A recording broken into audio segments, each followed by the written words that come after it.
कल्पना कीजिए कि एक बहुत ही शानदार कैफे है। सब लोग अपनी कॉफी पी रहे हैं और एकदम रिलैक्स कर रहे हैं। हाँ, जो कि हम अक्सर वीकेंड्स पे करते हैं। बिल्कुल। और मान लीजिए सामने लैपटॉप खुला है, काम का थोड़ा बहुत प्रेशर है, तो कैफे का मुफ्त वाईफाई दिखा और सबने कनेक्ट कर लिया। सब कुछ एकदम नॉर्मल लग रहा है। लेकिन यहीं पर सबसे बड़ी गलती होती है। मतलब वो मुफ्त इंटरनेट असल में मुफ्त होता नहीं है। सही कहा। जरा सोचिए कि सिर्फ 2 टेबल दूर कोई अनजान इंसान बैठा है। वो आपकी स्क्रीन की तरफ देख भी नहीं रहा है। हाँ, और बैकग्राउंड में वो आपके बैंक का पासवर्ड, प्राइवेट ईमेल्स, सब कुछ अपने डिवाइस में डाउनलोड कर रहा है। ये कोई हॉलीवुड या साइंस फिक्शन फिल्म का सीन नहीं है यार। ये आज की डिजिटल युग की एक बहुत ही कड़वी सच्चाई है। एग्जैक्टली। और आज की इस गहन चर्चा में, यानी हमारी इस डीप डाइव में, हम इसी अदृश्य खतरे को डिकोड करने वाले हैं। बिल्कुल। तो आज के हमारे स्रोत हैं सेफएक्स नाम का एक इनिशिएटिव। इसे संयम कुमार ने शुरू किया है। हाँ, और उनका मुख्य उद्देश्य ही यही है कि रोजमर्रा की उन आदतों का पर्दाफाश किया जाए जो हमें साइबर अपराधों का शिकार बना देती हैं। तो आज का हमारा मिशन बड़ा साफ है। हम समझेंगे कि कैसे एक छोटी सी, एकदम नॉर्मल सी दिखने वाली आदत हमें एक बहुत बड़े जाल में फंसा सकती है। और उससे भी जरूरी बात, हम ये जानेंगे कि सही जानकारी से कोई भी खुद को सुरक्षित कैसे रख सकता है। ठीक है, तो आइए इसे थोड़ा विस्तार से समझते हैं। इस पूरे खेल को समझने के लिए हम राहुल नाम के कॉलेज स्टूडेंट की कहानी पर नजर डालते हैं। संयम कुमार के केस स्टडी से। हाँ, तो रात का समय था। राहुल एक बहुत ही भीड़-भाड़ वाले कैफे में बैठा था। उसके असाइनमेंट की डेडलाइन एकदम सिर पर थी। मतलब उसे इंटरनेट की बहुत सख्त जरूरत थी उस वक्त। बिल्कुल। उसने अपना लैपटॉप खोला, वाईफाई नेटवर्क सर्च किया और लिस्ट में सबसे ऊपर एक नाम चमक रहा था, कैफे फ्री वाईफाई। जो कि बहुत ही टेम्पटिंग लगता है देखने में। हाँ यार, उसने बिना 1 सेकंड सोचे उस नेटवर्क पर क्लिक किया और कनेक्ट कर लिया। उसे लगा कि चलो कैफे की तरफ से फ्री सुविधा मिल रही है। ये एक ऐसा पल है जो हम सभी की जिंदगी में हजारों बार आ चुका है। हम कैफे में होते हैं तो कैफे के नाम वाला वाईफाई देखकर हमारा दिमाग तुरंत मान लेता है कि ये सेफ है। पर असल में वो नेटवर्क उस कैफे का था ही नहीं, है ना? एग्जैक्टली। वो एक फेक नेटवर्क था। उसे तकनीकी भाषा में ईविल ट्विन या रॉन्ग एक्सेस पॉइंट कहते हैं। ईविल ट्विन, नाम ही काफी डरावना है। हाँ, जिसे किसी हैकर ने वहीं कैफे में बैठकर सेटअप किया था। रुको, यहाँ मैं थोड़ा गहराई में जाना चाहता हूँ। मतलब ये नकली हॉटस्पॉट काम कैसे करता है? हमारा फोन या लैपटॉप इतना स्मार्ट होता है, वो इतनी आसानी से बेवकूफ कैसे बन जाता है? देखिए, इसके पीछे हमारे स्मार्टफोन्स का एक बहुत ही दिलचस्प और थोड़ा खतरनाक मैकेनिज्म काम करता है। अच्छा, वो क्या है? हमारे फोन लगातार हवा में प्रोब रिक्वेस्ट भेजते रहते हैं। आसान भाषा में कहूं तो फोन लगातार चिल्ला रहा होता है कि क्या मेरा घर का वाईफाई यहाँ है। ओहो, मतलब वो सेव किए हुए नेटवर्क्स को ढूंढता रहता है। बिल्कुल। क्या ऑफिस का वाईफाई यहाँ है? अब एक हैकर जिसके पास सिर्फ एक लैपटॉप है, वो इन सिग्नल्स को सुनता है और फिर वो अपने डिवाइस को वही रूप दे देता है। हाँ, हैकर का सिस्टम तुरंत जवाब देता है कि हाँ, मैं ही तुम्हारा वाईफाई हूँ। या फिर राहुल के केस में वो बस कैफे के नाम से मिलता जुलता एक ओपन नेटवर्क बना देता है। और कैफे का नाम देखकर राहुल ने खुद ही कनेक्ट कर लिया। अगर मैं इसे एक एनालॉजी से समझाऊं तो ये बिल्कुल वैसा ही है जैसे सड़क पर कोई अजनबी आपको मुफ्त में एक शानदार कमरा दे दे। बिल्कुल सही उदाहरण है ये। आप अंदर जाते हैं, कमरा बहुत आरामदायक है, लेकिन आपको ये नहीं पता कि उस कमरे की दीवारों में छोटे छोटे छेद हैं। और वो अजनबी आपकी हर एक हरकत को चुपचाप रिकॉर्ड कर रहा है। एग्जैक्टली। कमरा मुफ्त इसलिए था क्योंकि असल में आप ही वो प्रोडक्ट थे जिसे बेचा जाने वाला था। ये एनालॉजी यहाँ एकदम सटीक बैठती है। और पता है, इस जाल को और भी मजबूत बनाने के लिए हैकर एक साइकोलॉजिकल चाल भी चलता है। साइकोलॉजिकल चाल? वो कैसे? राहुल जिस नेटवर्क से जुड़ा था उस पर इंटरनेट की स्पीड बहुत फास्ट थी। अरे हाँ, क्योंकि अगर फ्री वाईफाई स्लो होगा तो लोग परेशान होकर खुद ही डिस्कनेक्ट कर देंगे। बिल्कुल। हैकर्स जानबूझकर अपने 5G हॉटस्पॉट का इस्तेमाल करते हैं। तेज इंटरनेट देखकर इंसान के दिमाग में जो थोड़ा बहुत शक होता भी है, वो पूरी तरह से खत्म हो जाता है। ये तो सच में डराने वाला है, क्योंकि तेज इंटरनेट मिलने के बाद राहुल पूरी तरह से रिलैक्स हो गया होगा। हाँ, उसका असाइनमेंट बहुत स्मूथली चल रहा था। और जब हम रिलैक्स होते हैं तभी हम सबसे बड़ी गलतियां करते हैं। राहुल ने असाइनमेंट के बीच में अपना ईमेल चेक किया, सोशल मीडिया खोला, और सबसे बड़ी गलती, उसने अपना बैंक अकाउंट भी उसी मुफ्त नेटवर्क पर लॉगिन कर लिया। उसे लगा होगा कि बस 1 मिनट में बैलेंस चेक कर लेता हूं, लेकिन बैकग्राउंड में हैकर पैकेट स्निफिंग नाम की तकनीक का इस्तेमाल कर रहा था। बिल्कुल। देखिए, जब भी हम इंटरनेट पर कुछ भेजते हैं तो डेटा छोटे छोटे टुकड़ों में बंट जाता है। इन्हें ही पैकेट्स कहते हैं। और क्योंकि राहुल सीधे हैकर के बनाए नेटवर्क से जुड़ा था, हाँ, वो राउटर असल में हैकर का ही लैपटॉप था। तो राहुल के डिवाइस से निकलने वाला हर एक डेटा पैकेट सीधे हैकर की स्क्रीन से होकर गुजर रहा था। बाप रे, मतलब हैकर बस बैठकर वो सारे पैकेट्स खोल रहा था और पासवर्ड्स निकाल रहा था। एकदम सही। लेकिन यहाँ एक और चीज है जो लोगों को अक्सर कंफ्यूज करती है। हाँ, मैं भी वही पूछने वाला था। बैंकों की सुरक्षा तो बहुत मजबूत होती है ना, मतलब वो HTTPS और एन्क्रिप्शन इस्तेमाल करते हैं। बहुत ही जायज सवाल है। तो अगर राहुल ने बैंक की वेबसाइट खोली तो उसका पासवर्ड तो एन्क्रिप्टेड फॉर्म में जाना चाहिए था। हैकर उसे कैसे पढ़ सकता है? यहीं पर हैकर अपनी सबसे खतरनाक चाल चलता है। इसे man in the middle attack कहा जाता है। ओके, मतलब वो बीच में बिचौलिए का काम करता है। हाँ, और इसमें एक तकनीक इस्तेमाल होती है जिसे SSL स्ट्रिपिंग कहते हैं। SSL स्ट्रिपिंग, ये क्या होता है? तो जब राहुल ने अपने ब्राउजर में बैंक की वेबसाइट टाइप की तो वो रिक्वेस्ट पहले हैकर के पास गई। क्योंकि नेटवर्क तो हैकर का ही है। एग्जैक्टली। फिर हैकर के सिस्टम ने बैंक की असली सुरक्षित वेबसाइट के साथ कनेक्शन बना लिया। तो बैंक को लग रहा है कि वो सिक्योर कनेक्शन पर है। हाँ, लेकिन हैकर ने राहुल के ब्राउजर को जो पेज भेजा वो सुरक्षित HTTPS पेज नहीं था, वो उसका एक असुरक्षित HTTP वर्जन था। मैं समझ गया। हैकर एक अनुवादक की तरह काम कर रहा था।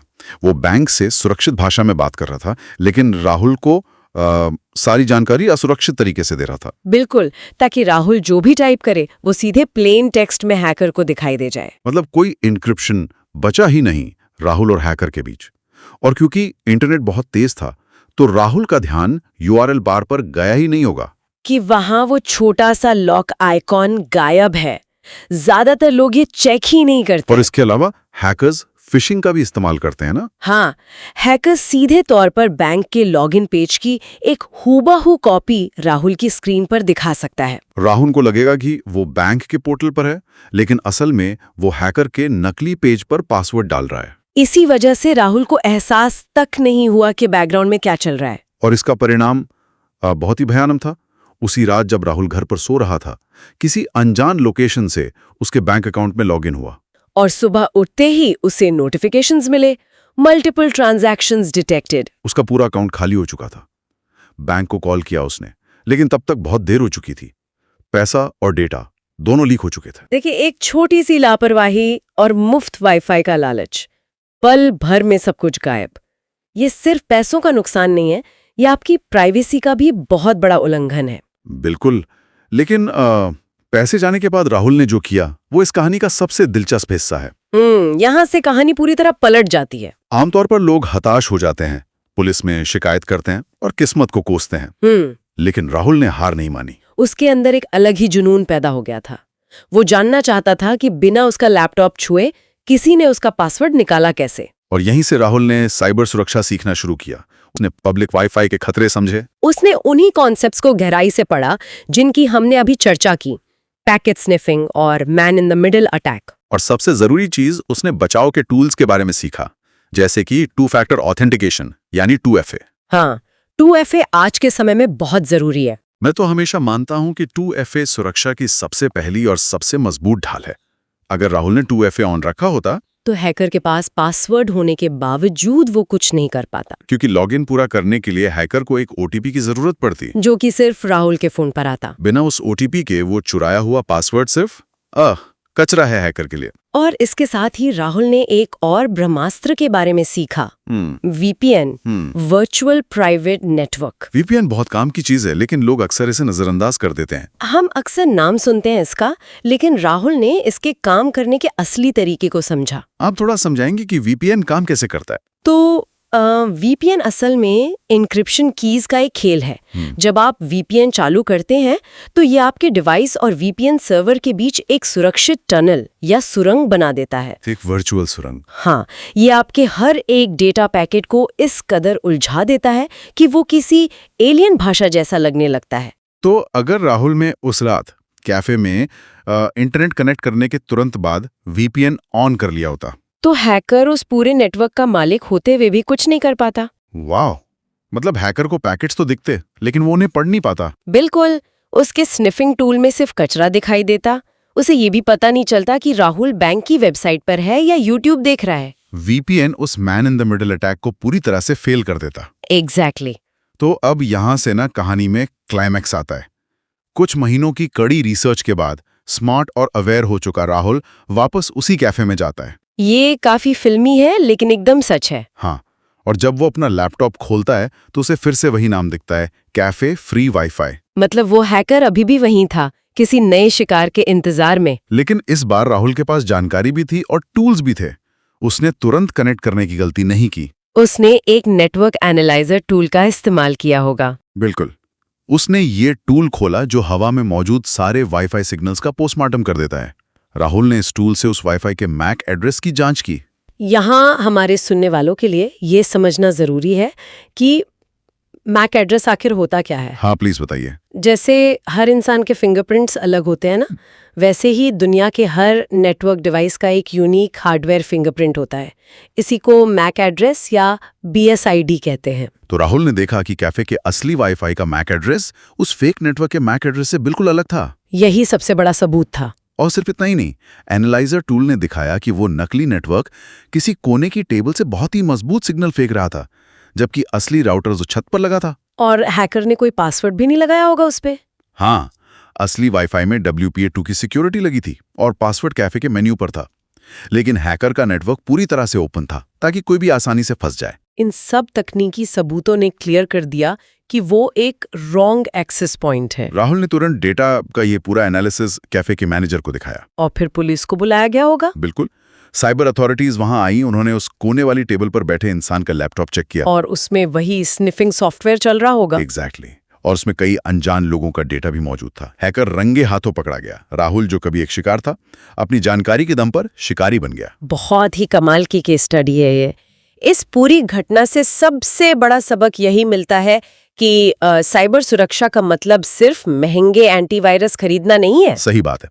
देखिए, हैकर ने राहुल के लैपटॉप में कोई वायरस नहीं डाला था, उसने राहुल की साइकोलॉजी को हैक किया। मुफ्त इंटरनेट का ऐसा लालच दिया कि इंसान खुद ही अपनी सुरक्षा की दीवारें गिरा दे। इसलिए डिजिटल दुनिया में ना आपकी सबसे बड़ी एंटीवायरस आपकी अपनी जागरूकता है। ये बहुत ही पावरफुल बात कही आपने। और संयम कुमार के इन स्रोतों से हमें एक बात तो समझ आ गई कि फ्री चीजें हमेशा फ्री नहीं होती। बिल्कुल, कभी कभी उनकी कीमत बहुत भारी पड़ती है। राहुल ने कुछ MB मुफ्त डेटा के चक्कर में अपनी पूरी जमा पूंजी दांव पर लगा दी थी। इसलिए जब भी आप लोग एयरपोर्ट, मॉल या कैफे में हो तो अलर्ट रहिए। अनजान वाईफाई से कनेक्ट करने से पहले अपना VPN जरूर ऑन करें। और अपने सभी अकाउंट्स पर 2FA इनेबल रखें। किसी भी HTTP वाली वेबसाइट पर अपनी जानकारी ना डालें। ये छोटी छोटी आदतें आपको बहुत बड़े नुकसान से बचा सकती हैं। लेकिन इस पूरी चर्चा से मेरे मन में एक बहुत ही अलग सवाल आ रहा है। अच्छा, वो क्या? हमने देखा कि कैसे राहुल ने अपनी समझदारी और नेटवर्क एनालाइजर टूल का इस्तेमाल करके खतरे को पहचाना। उसने मानवीय विवेक का इस्तेमाल किया। हाँ, लेकिन आज के समय में जहां आर्टिफिशियल इंटेलिजेंस यानी AI इतनी तेजी से आगे बढ़ रहा है, हैकर्स भी AI का यूज करके इन हमलों को ऑटोमेट कर रहे हैं। ये तो है। तो क्या भविष्य में ये जिम्मेदारी पूरी तरह से मशीनों पर नहीं आ जाएगी? मतलब आप कह रही हैं कि हमारे फोन का AI खुद ही सब डिसाइड करेगा? एग्जैक्टली। क्या ऐसा समय आएगा जब हमारे स्मार्टफोन्स के अंदर का AI बैकग्राउंड में ही हर नेटवर्क के मैक एड्रेस, उसके पैकेट फ्लो को एनालाइज कर लेगा और हमारे कनेक्ट करने से पहले ही उस नेटवर्क को ब्लॉक कर देगा? वाओ, ये तो बहुत ही गहरा विचार है। मतलब मशीनों के जाल से बचने के लिए हमें पूरी तरह से दूसरी मशीनों पर निर्भर होना पड़ेगा। और क्या, उस दुनिया में हमारा अपना निर्णय लेने का अधिकार ही सबसे बड़ा साइबर खतरा बन जाएगा, क्योंकि इंसान तो गलती करता है। ये तो सचमुच एक नई बहस को जन्म देता है यार। क्या इंसान का खुद वाईफाई चुनना ही सबसे बड़ा रिस्क बन जाएगा भविष्य में? बिल्कुल, सोचने वाली बात है। तो इसी गहरे और विचारोत्तेजक सवाल के साथ हम आज की इस गहन चर्चा को यहीं समाप्त करते हैं। डिजिटल दुनिया में अपने कदम हमेशा फूंक फूंक कर रखिए। अपनी जानकारी को अपना सबसे बड़ा हथियार बनाइए और किसी भी मुफ्त चीज की कीमत चुकाने से पहले 2 बार जरूर सोचिए। सुरक्षित रहिए, जागरूक रहिए। मिलते हैं अगली बार एक और नए और रोमांचक विषय के साथ। अलविदा।